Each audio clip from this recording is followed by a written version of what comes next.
Hindi nakakasawa. Mga philodendron po ito. Mabilis talaga silang lumaki. Hindi mahirap alagaan. Laging may nagtatanong, ano ang fertilizer ko? Complete po ang fertilizer namin. 2 dakot sa isang 16 liters na tubig. Ayun si husband, ikot yan ng ikot. Meron na ba kayong golden ceratum? Ang ganda-ganda po niyan. Pansinin ang mga golden na yan. Sama na rin natin ang mga pulahan na yan, si Red Sun. Meron din tayong Prince of Orange na local, diba? Ang ganda niya.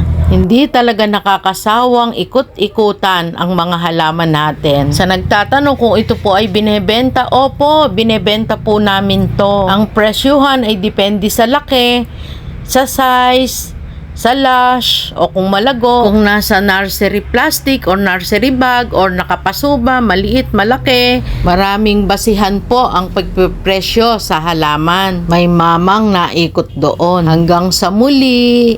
Bye!